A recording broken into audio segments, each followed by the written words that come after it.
25-20 in the opening set. Cignal HD Spikers with the 5-point win in the opening set of its gold medal match against the Golden Spikers of UST. They were answering back to the attacks of UST. UST started off with a couple of unforced errors, but later on we'll get to check the numbers. Hindi naman masyadong malayo yung mga stat lines between these two teams. It's just that when you talk about polished attacking, in-system, out-of-system playmaking, in the first set, it was clearly the Cignal HD Spikers having that advantage. EJ Casanya, being the veteran setter that he is, identifies the best option of attack every single time. The points were scattered for Cignal HD, but for UST, it was Josh Ibanez-centric. It was wing-centric. He saw one or two quick attacks from the middle, but it was not enough to overpower the collective effort of the HD Spikers. 17-14 in the attacking department, but UST was not able to register any block point, no service aces as well. But even without any service aces, I would still say that they did pretty good in the opening set kasi there were a lot of botched passes also from the side of Cignal HD. It's just that pagdating sa clean-up, ang daming sumasalo nung mga misreceive ng HD Spikers. And now, in-game adjustments needs to be made on the side of Coach OG Mamon and the rest of his players. They have to minimize the unforced errors. 6 lang yon, konti lang naman yon. But against Cignal HD, if they're out-attacking you, out-blocking you, and out-serving you, that will be a very difficult problem to solve. So they have to start the right way. It's quite unlike UST. Ibanez and company yesterday played a near-perfect set versus Nationals in that semifinal matchup. So they're going to have to really fine-tune their play here in set number 2. They committed 6 errors. They gifted Cignal HD 6 free points, and they lost by 5. So minute adjustments can really get them back here in set number 2. We know better that yung opening set hindi naman yan nagde-determine ng result of the match. Well, how much of a factor is it, especially in a high-level competition like this with two very talented teams?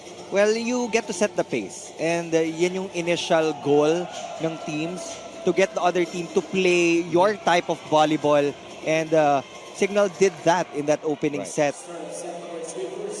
That's why walang nangunguna talaga when it comes to the scoring department. Jao Mandal has 5, pero nasa likod lang niya si Bugawan with 4 and Valbuena with 3. For UST, it has been Josh Ibanez with 8 and G-Boy De Vega with 4. Calado right away gets us going in set number 2, putting Cignal HD Spikers on the board first. It's very tricky if you're blocking a high leaper. Again, you have to get the timing right. Matangkad naman yung mga blockers ng UST. So for sure, they can actually get defensive touches against the attackers of Cignal. EJ Casanya with the serve. Underhand pass by Daxia Bao. Here's Ibanez scoring against Sandy Montero. For sure, he will be the first person on the side of UST to get to double digits.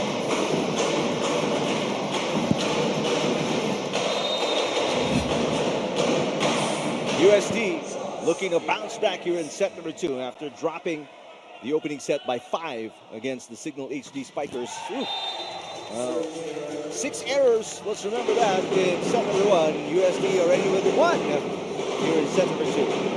Toss was low, contact was low also for Ibanez. Meantime, the former PNVF Champions League MVP, Mark Calado, had 19 points in that 5-set win against VNS yesterday. Great pass by G-Boy. G-Boy gets it back. And this is one guy that UST needs to get going. A while ago, he did score 4 points, but there were also a fair share of errors on his part. And he's the Robin to the Batman of Josh Ibanez kasi. So both of them, non-negotiable for UST na mawalan ng laro.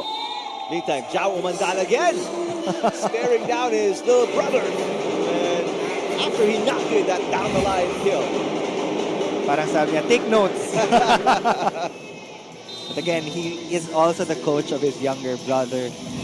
So it's all friendly banter between the players on the floor. It's sibling rivalry between these two Umandals. And there you go. Right on cue, Sherwin Umandal goes through the block of his brother, Zhao. That's what's good about Sherwin Umandal. Not intimidated. He may be young, but that fighting spirit is impeccable. And now maybe Zhao is thinking, I better hold back against Sherwin next time I'm coaching him. Nice dive by Sumangid. Zhao with a push. Yes.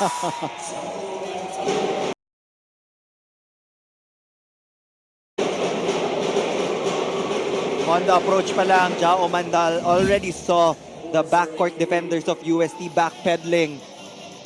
And he saw that perfect opportunity to score off that And again, drop ball. off his brother.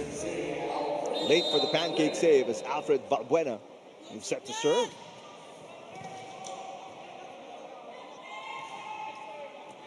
Not a good pass from G-Boy. G-Boy gets it back. This is an off-system play. Dug by Calado. Casanya sets it up. Calado, back row, triple block, nowhere to go. That's a great defensive stop for the Golden Spikers. Also capable in setting up these three-man blocks. And that's what it's going to take if you're going to stop the likes of Torres, Bugawan, Umandal, Calado. For all. Second set. Great pass by Calado. Here comes Torres. Is it just me or they're targeting Sherwin Umandal a lot here in this game? That is the stronger angle of Peter Torres on that slide attack, yung cross-court. But even if you already know that he's going to that cross-court, yung sharpness kasi hindi mo din ma-predict sometimes. Yun. Again, it's And easier the said than pace, done. Yung velocity ng pagdating sa'yo ng bola. It's coming in too fast. 1 point lead for Zhao Umandal and the HD Spikers. 5 serving 4, and they're also up 1 set to nothing after winning the first set 25-20, and an ace by Zhao Umandal. No touch ace from Zhao Umandal. That is the beauty of a jump serve. Sa sobrang bilis ng mga hits from that service line, paminsan mahirap mag-react instantaneously and that was what happened between the two defenders of the Golden Spikers. 23 points. In the semifinals, Zhao Umandal now with 8. Bañez, triple block. Gonna be a chance ball here. Montero sets it up for Calado. Block, and it falls in. Point for UST. Good strategy for UST. When they were forced to put that ball over, they targeted TJ Casanya para walang magsiset, and that was the reason why they were able to predict that the set was going to the left pin. But despite the highlights, defensively, for UST, they're still down by 1. Torres, short, and a net touch as well. That attack has been working so well, but a miscue will give UST their 6th point, and this will lead us to another deadlock in the second set. Yan yung dapat gagawin ng Golden Spikers. They have to keep it close with Cignal, because there were tendencies also for Cignal to commit errors pag nasa deuce point na. Calado, it's wide. And that miss hit will put UST on top for the first time here in set number 2, 7-6.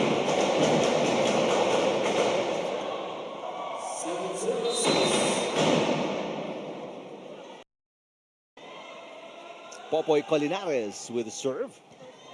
Good pass by Sumangid. Back row for Zhao, saved by Ibanez. Here's G-Boy from the back row, knocks it in. Couple of straight points for the Golden Spikers, and they lead by 2 as we get to the first technical timeout of the second set. From defense to offense for the Golden Spikers. And right now they're on top by 2 against Cignal HD, set number 2.